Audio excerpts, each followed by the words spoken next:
Okay, hi. I wanted to do a real quick lesson on, I guess, notional value, or how do you keep your trade sizes the same is what I really mean. Because how do you know the dollar value of what you're trading? And so for those of you with smaller accounts, you want to kind of keep your bet size the same is what I'm trying to say. So for example, if you go to do.com and hit trade, and we'll start from the beginning here. I'm typing in SPY, okay? And then I'm gonna type in, let me clear this real quick. Okay, you type in SPY. I'm going to go to choose strategy. I'm going to go to iron condor. I'm going to go to make sure normal iron condor, the stars sit here as the default. Okay, I'm going to go 45 days to expiration. I want to make sure my monthly is checked and my weeklies are unchecked. I want to click one standard deviation away, and I want to go to total width 5. Okay, then I'm going to click on go. Now, this is what pulls up in your screen here. All right. Now I'll zoom in a little bit just so, you know what, I'll just, wait, can I click on one? Okay, let me zoom in, here we go. So basically this is a real easy way to do a golden, the only reason why it's a real golden gecko is really a synthetic strangle. So you would move your buy strikes out to this 2 standard deviation line right here, like this. As close as you can to it. If it doesn't land on the bar, that means there's no available price strike at that price. So you can move it further out. Okay, so let's do this. So you see, when I did that, I was able to collect more money. Look, I'm at $1.03, right, on the SPY. Watch what happens when I move it in. It's less, right? So I'm going to move it back out to $1.03.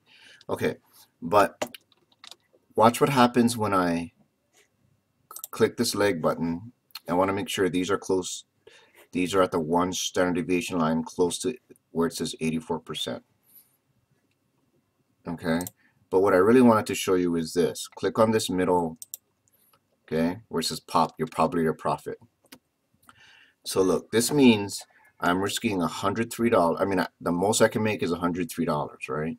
But I'm risking $1,097. Well, what if you only have $2,000 in your account? You don't want to you don't want to risk half your money, right? This is why I put in those good to cancel order where if I lose double of what I collected, it automatically closes a position. So basically, if I lose $206, I'd be out. That's the point of the good to cancel orders for the stop orders. But let's say, a lot of people say don't use stops or whatever. Let's say you don't want to do that. What you could do is bring in your strikes, meaning, see this? Watch what happens if I bring it into, well, let's just bring it into, okay, see these lines up here? Let me see what settings are. It should show zone, show range of daily hold, do not show. Okay, good. Okay, so I guess what I'm trying to, these should be showing like how wide it is from here to here. So if I move it out to oh, I think it's because it's after hours. It's supposed to show the width of the strikes. Oh, anyway, let me just bring it in like this. So let's make it $5 strikes wide. So 210 here, $5 greater would be 215.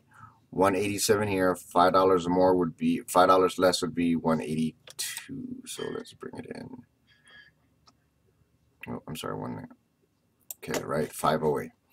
Now I'm collecting less money, but let's look how much I'm risking. See?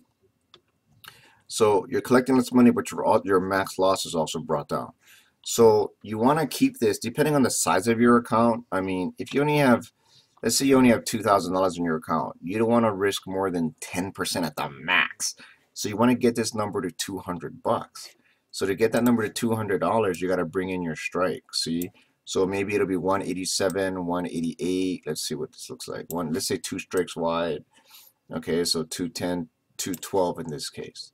Okay, so you're only collecting 31 cents, but also you're risking only, your max loss is only $169. Okay, from here, that's too little bit, so we want to increase it maybe, you know what I mean? You can play with it like this. Now, don't forget, this is the SPY, so it is a little bit more expensive. All right, but the point of this is I just wanted you to realize what notional means. So you want to keep your trades all around the same. So let's say that way one trade doesn't take you down too, you know. That way, you know, the most you can lose is X amount of money, even if your good to cancel stop order doesn't get filled, which is why I like, you know, risking the same amount of money. Okay, so no matter what, you have $2,000 in your, or whatever it is, right? If you have more, then yeah, you want to risk, you want to risk less per your account. If you have less money, you kind of got to take more chances. That's the bad part about having less capital. And if you don't have a margin account, this is an IRA account I'm showing you, so there's less money there to play with, and you can't have margin in an IRA account. If you do have margin in your account, you can play a lot more.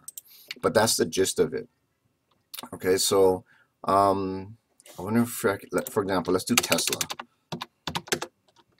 Okay, and I'll do the same thing. I'll go to Golden Gecko. I'll go to strategies 5 widths apart, and then you'll see 1, 2, 3, 4, 5.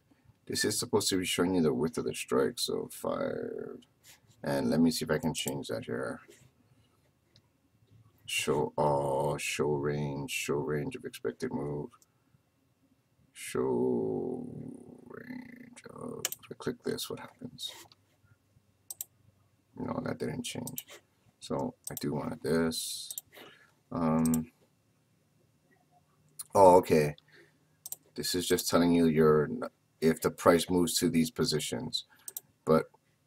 And if you click on it, it'll tell you what happens. But they used to show, depending on what it was, it used to show the width of the strikes here, like in pricing. I don't know why it's not doing that anymore. Okay, but anyway, I'll figure it out later and get back to you guys on that. So same thing, right? I can make $1.32, but I'm risking 368. Okay, so that's 5 widths apart. If you want to default, you have a smaller account. The studies have been shown that your width at 5 strikes is your sweet spot as far as how wide your strikes are. Now, when I mean how wide your strikes are, I mean this. Okay. Sorry. What I mean by how wide your strikes are, I mean how wide it is from here to here. So look, this is 205, and this is 200. So it's $5. So your width of your strike is $5 apart. See, $5 apart. Okay, I'm not talking about the width from here to here. The width from here to here, you're doing it at the 1 standard deviation line, which is 84%. The closest you can get to 84%, probably out of the money. If you can't land on 84%, that's okay. As long as you're close to it. Okay, so here's a position you could put on for Tesla, for example. The bad thing is the IB rank is below 50, so you don't want to do that. My main goal of this quick video was just to show you how to manage your risk. Okay, so if you have $1,000 in your account, it's really rough, but I mean, you can't be trading these more expensive stocks, right? Because look, you're risking 80% of your account on one trade. Okay, so if you don't want to do that, then you got to bring in your strikes almost $1 apart, like 205, 206. So if I move it up, and you can't, because these are $5 wide strikes. See how you can't land on it? 295 and it jumps out 300. You can't do it. Okay, so 290, 295. That's about as close as you're gonna get. And see here, we dropped down our risk. Okay, so I wanted to go over that with you folks so you can kind of learn how to manage your money. Hopefully with ETFs you don't get those big quick moves, which is why I like putting on those good to cancel orders, meaning I can kind of define my risk, okay, by how much I collected, because I want to collect. I want to be able to collect more. So if I go to my default trade, which is 5 strikes wide, I can always widen it out, but at least it's a good starting point for me. I can say, okay, I can make 61 cents or $61 per contract. How much am I going to risk? All right, I know I'm going to risk $439 to make $61. If I put a good to cancel order, that means that if this changes and I'm down, like if I collect, so someone gave me $61 and my position is down, so right now to buy it back, it's a scratch. I mean, I got to pay $61 to get it back. Well, if I collected $61 and I gotta pay $61. I gotta give $61 back. I'm break even, right? So I said, okay, I don't mind risking another $61, so I can double this. You know what I mean? So if this gets to, let's say, if this gets to negative $122, okay, so you know what I mean? So if I double this twice, I don't mind risking that. I don't mind risking $122 to make 61, okay, for example. But I don't want to risk, let's say, $800 to make one. You know what I mean? To make $61. That's one way you could do it as well. But either way, you should know how to play with both. All right, I hope that helps a little bit. Thanks.